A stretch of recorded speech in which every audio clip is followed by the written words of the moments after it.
Hi, everybody, and welcome back to the Racing Brain. Thank you for tuning in, and you can catch all of the videos and episodes that you can find on YouTube, Spotify, and Amazon Music thus far. And if there are more platforms that are available, I will let you all know. But for the moment, you can catch me in these three platforms: YouTube, Spotify, and Amazon Music.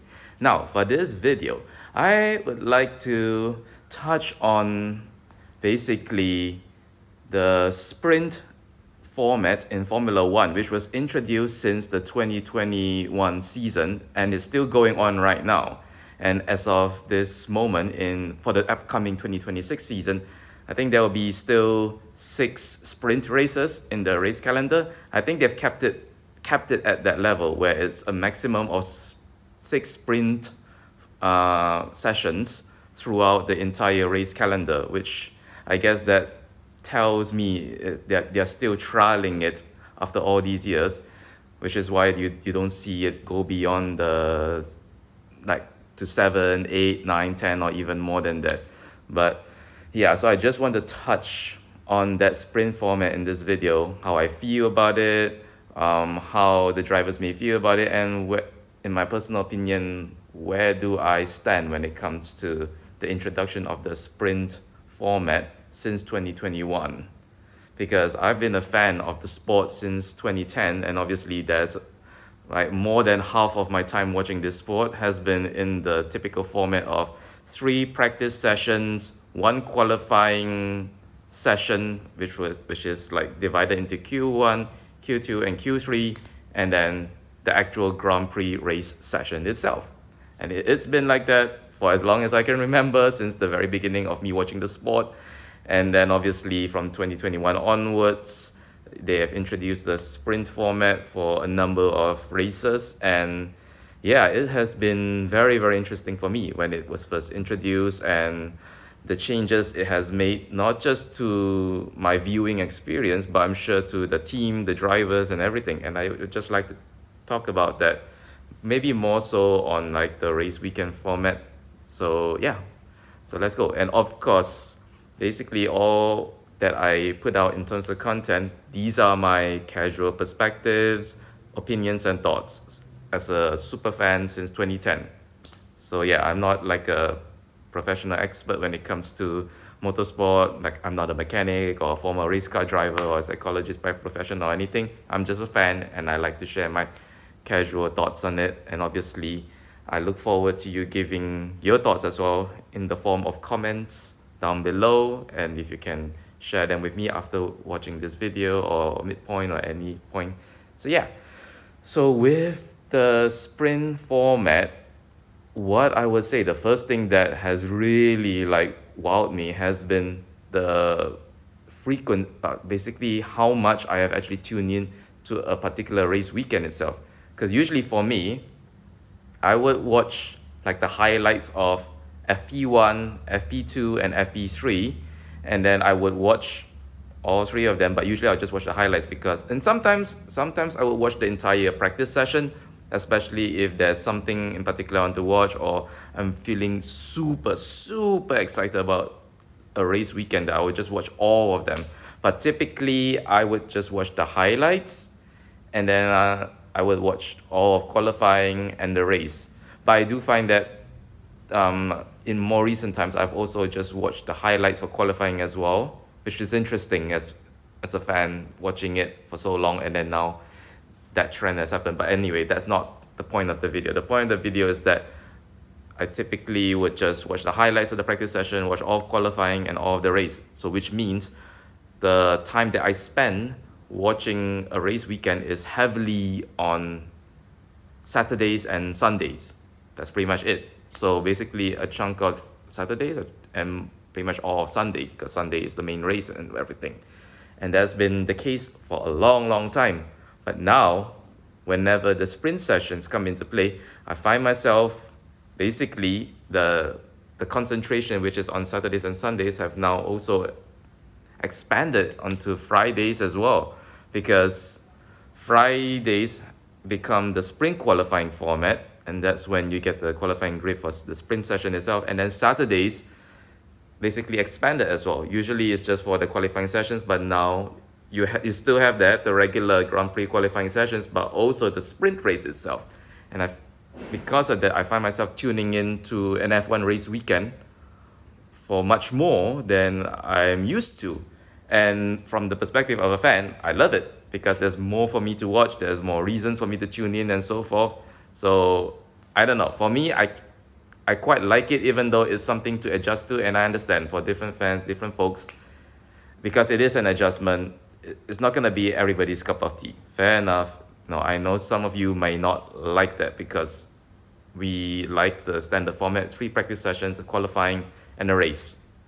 That's the baseline level, the good foundational level, enough time to prep, enough time to do the qualifying and then do the race, and it's all nice and balanced. But with the introduction of sprint, it obviously gives the drivers and teams and everything more work, but actual less prep time, because the practice session becomes just FP1 and that's it, nothing else.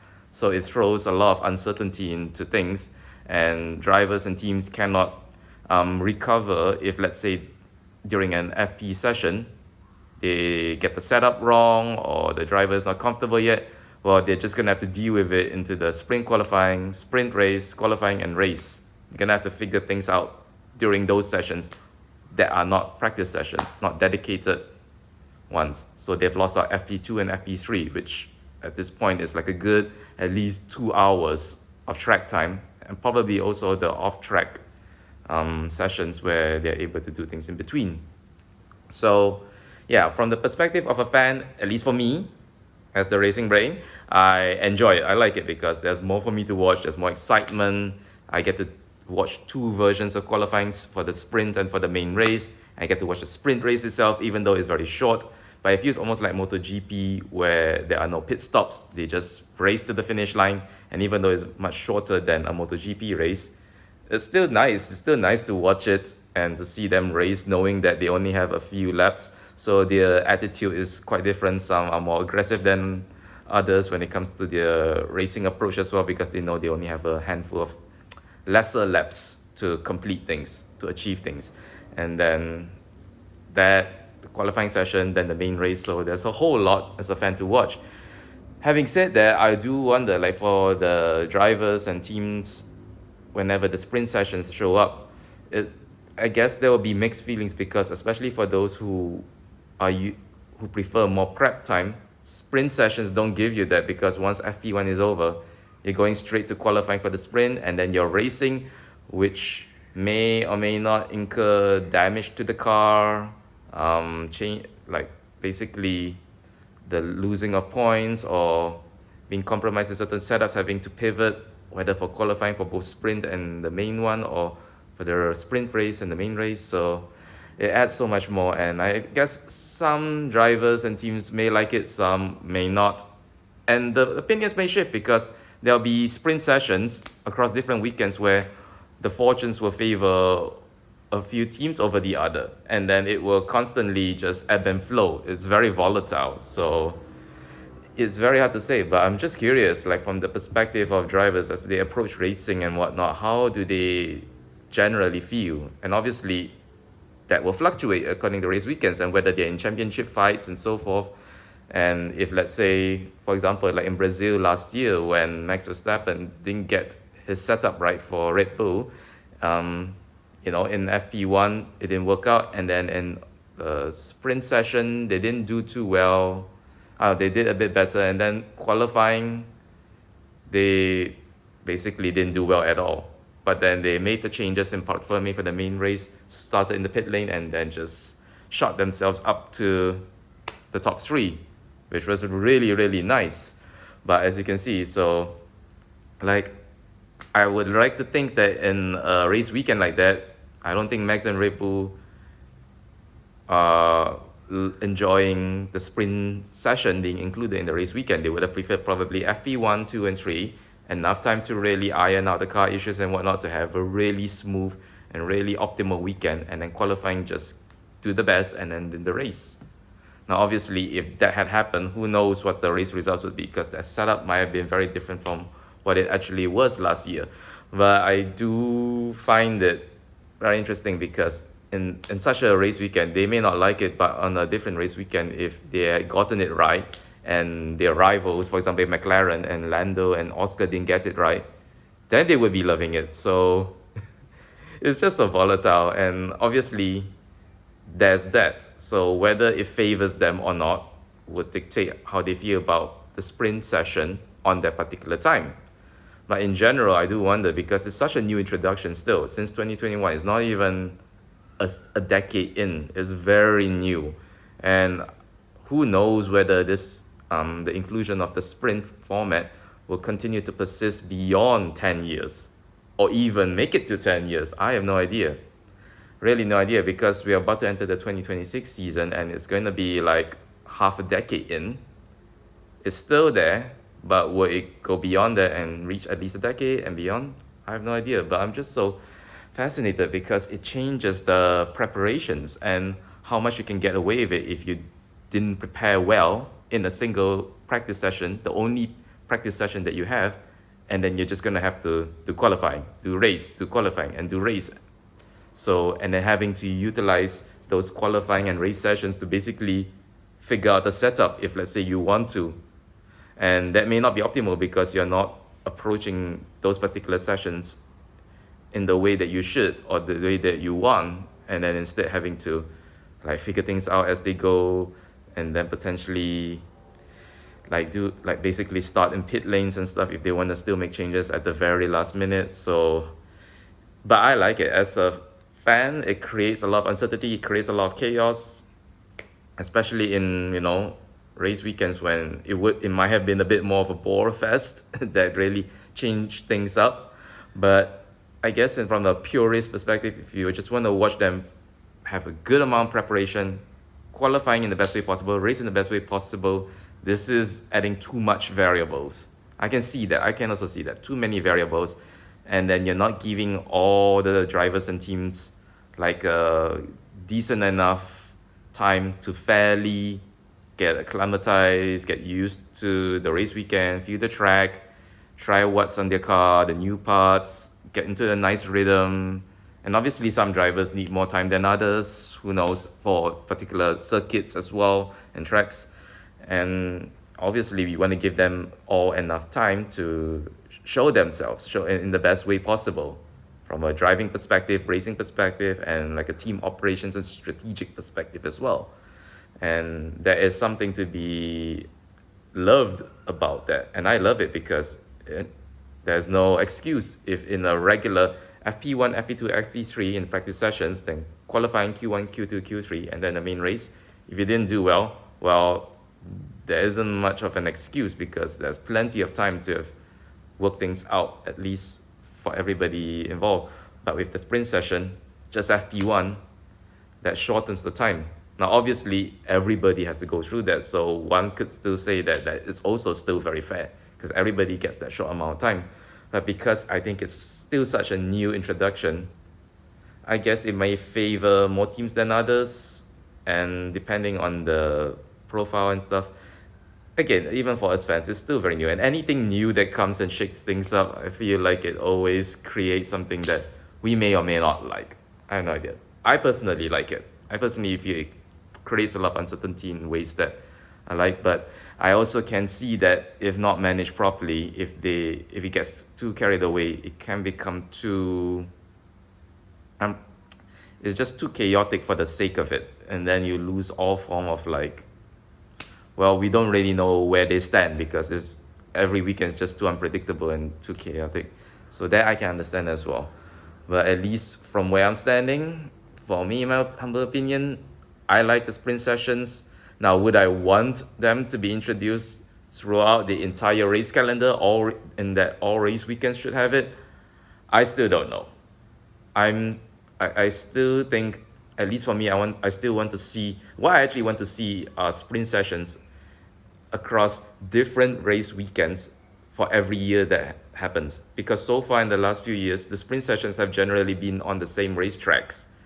Like, so it's been on China, it's been on Miami, it's been on Brazil, there is in Qatar as well. Yeah, sorry, I cannot remember all of them at the top of my mind right now. Feel free to let me know. But then, so yeah, it's generally been on those casual suspects. Like Brazil has been having it for the longest, Miami as well.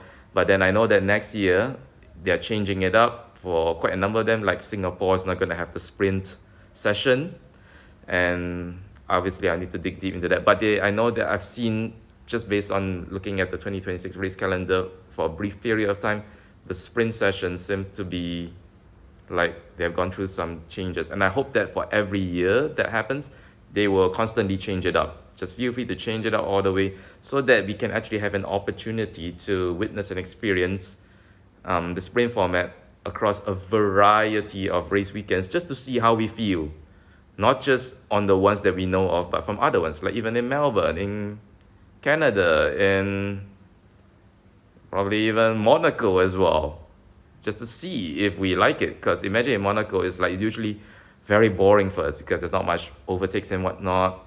But if let's say the sprint weekend somehow makes it more exciting, then I would say that's a plus. That's a major plus point. So yeah, I would want to see, like in 2026 they change it up, which is nice. I hope that in 2027 they change it up even more. Like for 2026, the sprint weekend is on these particular 6 races. Don't have them there anymore. Just have them on the different set of 6 race weekends.